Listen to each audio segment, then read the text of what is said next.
पिला माने आज आम अष्टम श्रेणी ज्यामिति द्वितीय अध्यायर विषय त्रिभुज पढ़ा जहाँ को आम ट्रायंगल कहूचे।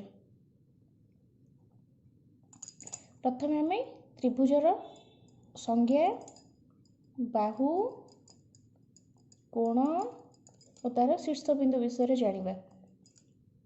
पिला माने पूर्व क्लास रो तम माने त्रिभुज विषय सम्यक धारणा थिबो, सेथिपाई मु तुम मानकु आउ थरे से विषय किछि कहि दउछि, मन देके सुन।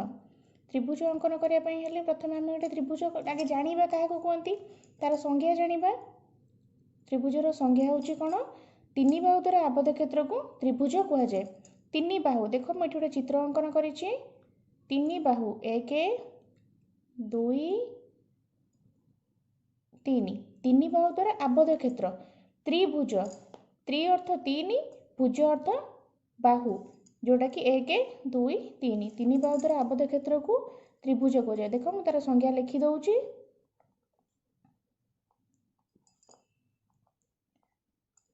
जोटा कि तीन बाहु द्वारा आबद्ध क्षेत्र को त्रिभुज कहा जाए।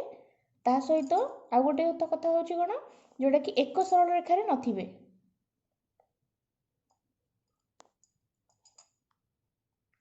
तापरे हमें जानिबा बाहु विषय। त्रिभुजर केतोटी बाहु, 1 2 3टी बाहु।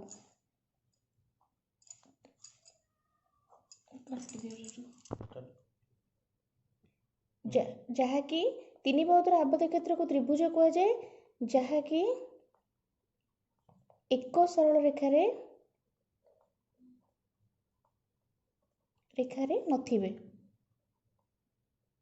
देखो पिला माने आमे प्रथमे त्रिभुज को नामित करिबा।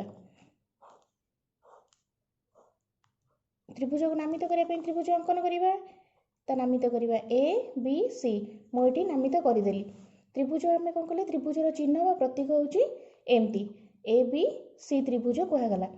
आ गोटे कथा कहितली, तीन बाहुर समष्टि कहितली ए बी, एटा होची बाहुर चिन्ह पूर्वर पढिथिले जानिथिबो, बी सी बाहु प्लस सी ए, तीनोटी बाहुर समष्टि बा तीन बाहु द्वारा आबद्ध क्षेत्र को त्रिभुज कहा जाए। तापर आमे जानिबा एठी कोन, त्रिभुजर बाहु विषय। बाहु कहिले एबे वर्तमान में कहली, ये गोटे ए बी गोटे बाहु, बी सी गोटे बाहु, आउ सी ए गोटे बाहु। केतरे बाहु होला, तीनोटी बाहु होला। A B Bahu, B C बाहु और सी ए बाहु, तीनोटी बाहु। तापरे कोन जानिबा, कोण। कोण केतेटा, जेतु बाहु तीनटा होला सेमती कोण केतेटा हबो, कोण भी तीनटा, ए कोण बी कोण और सी कोण।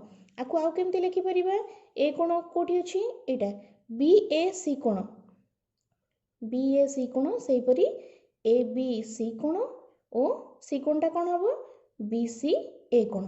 बुझी होला। तापरे कोन जानिबा ता विषय, त्रिभुजर रहिला बाकी शीर्ष बिंदु। शीर्ष बिंदु, शीर्ष अर्थ ऊपरे।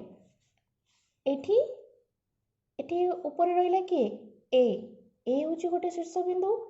सेमती आर ऊपर त्रिभुज यदि उल्टी दी जाए ताले की रहिला, बी होची गोटे शीर्ष बिंदु, आ गोटे सही परी की हबो, सी होची गोटे शीर्ष बिंदु। एति पर्यंत वर्तमान पे तुमको जणा गला। तापरे आ गोटे जिंस होची सम्मुखीन बाहु। सम्मुखीन बाहु कहले कोन, सम्मुखीन माने कोन, विपरीत बा आगरे जोटा अछि सम्मुखरे। सम्मुखरे एठी सपोज मु एठी जानिया पई तुमको नेले कहली तुमको बी कोण, बी कोण रे एठी सम्मुखीन की हबो। एठी हमें बाहु जानि जे, बाहु को नबा पई हेले सम्मुखीन को तमे हम कोण को ही बाछिबा। प्रथम हमें कोण नेले, बी कोण रो सम्मुखीन बाहु, ताले की हबो, ता आगरे की अछि पिला माने, बी कोण रो सम्मुखीन आगरे की अछि, ए सी बाहु। तो एटा सम्मुखीन बाहु हैला। सेही परी ए कोण रो सम्मुखीन बाहु की हबो, ए कोण रो हबो, आरो एटा होची बी सी बाहु। सेही परी सी कोण रो पिला माने मु तम पई क्वेश्चन छाड़ी जाउची, तम माने मते करिके देखैबो।